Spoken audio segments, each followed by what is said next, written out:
Hello అండి. మా retirement planning అనేది ఇండియాలో చాలా మంది ప్లాన్ చేసుకోరు. దానికి కావాల్సిన అంటే దానికి ఎందుకు ప్లాన్ చేసుకోరనేది మనం ఇప్పుడు తెలుసుకుంటున్నాం.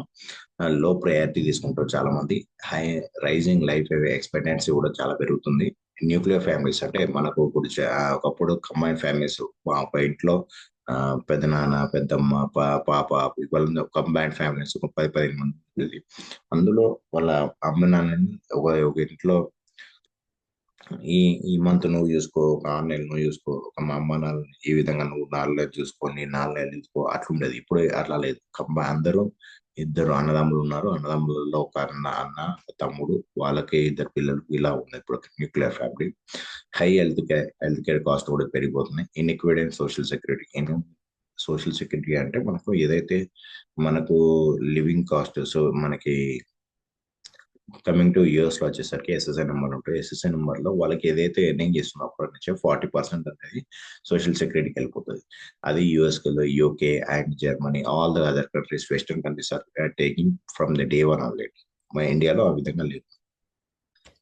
సో ఇక్కడ మనం చాలా మంది చూస్తున్నాము. 63% ఆఫ్ ఇండియన్స్ ఏమనుకుంటున్నారంటే believe their retirement savings last less than 10 years. వాళ్ళ యొక్క 10 years వరకు చూసుకుంటే సరిపోతుంది అనుకుంటారు. ఇంకో 43% ఆఫ్ ఇండియన్స్ ఏమనుకుంటున్నారంటే 35 ఏజ్ ఉన్నప్పుడు స్టార్ట్ చేస్తే బాగుంటుంది అనుకుంటారు.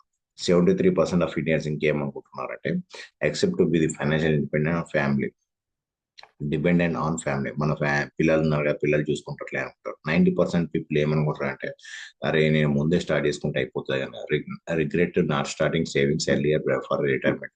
రిటైర్మెంట్ ముందే స్టార్ట్ చేసుకుంటే అయిపోతుంది అనుకుంటారు. సో ఇది ఈ రిటైర్మెంట్ స్టార్ట్ చేసుకోకపోవడానికి మేజర్ రీజన్ ఏంటంటే లాస్ట్ 20 years లో ఎంత చేంజ్ వచ్చిందో ఇక మనం తెలుసుకుంటున్నాం. ఒక మిల్క్ ప్యాకెట్ వచ్చేసరికి 15 రూపీస్ ఉంది, అది కాస్త 60 రూపీస్ అయింది, అంటే 4x గా మారింది. అదే పెట్రోల్ కాస్ట్ 35 రూపీస్ నుంచి 2005లో 35 రూపీస్ నుంచి మనకు ఇప్పుడు కరెంట్ ట్రేడింగ్ 107, 105 రూపీస్ వరకు 3x గా మారింది. డాక్టర్ కన్సల్టేషన్ ఫీ 150 రూపీస్ ఉన్నది కాస్త మనకు 800 రూపీస్ ఛార్జ్ చేస్తున్నారు, 5.3x గా మారింది. Hospital room charge for tyres to location లో తీసుకుంటే 1000 ఉన్నాయి కాస్త 6000, అంటే 6 times పెరిగింది. Flight Delhi to Bombay flight charges వచ్చేసరికి 3000 ఉన్నది కాస్త ఇప్పుడు 11,000 గా మారింది, 3.57 మారింది. ఓకే, రానున్న 20 సంవత్సరాల్లో ఏ విధంగా మారుతుంది మన యొక్క డైలీ ఎక్స్పెన్సెస్, మన essentials 3 to 6% costly just 20 years.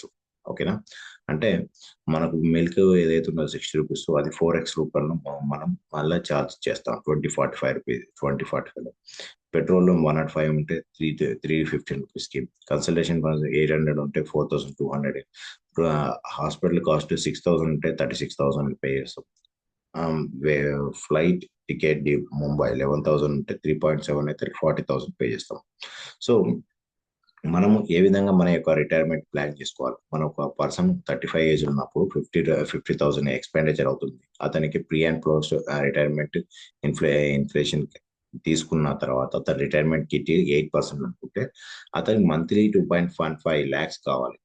So after 25 years, so దానికి ఎంత 1 CR ఉంటే అతనికి 60 ఏజ్ అంటే 4 years, 64 years వరకే 1 CR అనేది సరిపోతుంది. అతను 60 ఏజ్ వరకు రిటైర్మెంట్ అనుకుంటే 68 years, అంటే ఇంకా 8 years అంటే 2 CR అనేది 8 years వరకు సరిపోతుంది. అదే 60 ఏజ్ రిటైర్మెంట్ అనుకుంటే 73, అంటే 13 సంవత్సరాల్లో 3 CR అనేది సరిపోతుంది. అతని యొక్క 85 ఏజ్ వరకు మనీ రావాలి అంటే అతని అకౌంట్ లో అతని 5.15 CR అనేది రిటైర్మెంట్ కిట్ తయారు చేసుకోవాలి. If you want build a retirement kit for approximately 1.15 ఎలా చేసుకోవాలో మనం ఇక్కడ చూస్తాము. అది 7 అంటే మనం ఏదైతే మన బ్యాంక్ వడ్డీ ఉంటుందో ఆ బ్యాంక్ వడ్డీ లేదా ట్రెడిషనల్ పాలసీస్ ఉన్నాయి మనకు. 10 years పే చేస్తే 10 years తర్వాత మీకు మళ్ళీ ఇస్తాము, లంసమ్ లాస్ట్లు ఇస్తాము అని చెప్తారు. అవన్నీ 6 to 7, 8% ఇస్తాయి. అందులో ఇన్వెస్ట్మెంట్ చేయాలంటే 62,970 రూపీస్ ఇన్వెస్ట్మెంట్ చేసుకోవాలి with rate of 7.25. Expected returns వచ్చేసరికి 12.62. మంత్లీ ఎస్ఐపి కావాలంటే మనకు, అంటే మ్యూచువల్ ఫండ్ లో ఇన్వెస్ట్మెంట్ చేసుకుంటే విత్ రేట్ ఆఫ్ 12.62 కావాలనుకుంటే 27,395 రూపీస్ కావాలి విత్ టాప్ అప్ తోని. Expected returns 12.62, monthly SIP required to top of 1,500 అయితే 17,533 రూపీస్ ఇన్వెస్ట్మెంట్ చేసుకోవాలి. ఇక్కడ మనం చూసుకోవచ్చు ఆల్ యావరేజెస్ యావరేజెస్ అన్ని స్కీమ్స్ యొక్క యావరేజెస్ 12.62 యాంపీ బెస్ట్ ప్రాక్టీసెస్ తీసుకున్నాను నెంబర్ అనేది. ఓకేనా. సో ఎస్ఐపిలో ఏం చేస్తామంటే వెల్త్ బిల్డ్ చేసుకుంటాం, ఎస్డబ్ల్యూపిలో వెల్త్ డిస్ట్రిబ్యూషన్ చేసుకుంటాం. ఓకేనా. అండ్ సో ఈ విధంగా ఎస్ఐపితోని మనకు 1 year ఇన్వెస్ట్మెంట్ అయితే 1 year to 25 years లో 12.62% తోని మన టాప్ అప్ ఇది అయితే మనకు 5.15 CR అవుతుంది. 5.15 CR వచ్చింది అనుకోండి, మనము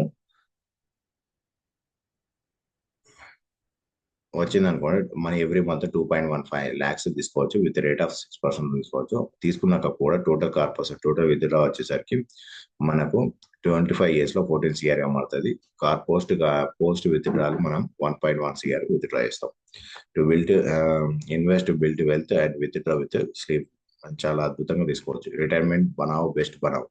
ఓకే, మనం ఏదైతే రిటైర్మెంట్ ప్లాన్ చేస్తున్నామో అది కరెక్ట్ ప్లాన్ చేసుకోవాలండి, లేదంటే చాలా ఇబ్బందులు పడతాం. Cost of delaying retirement preparation.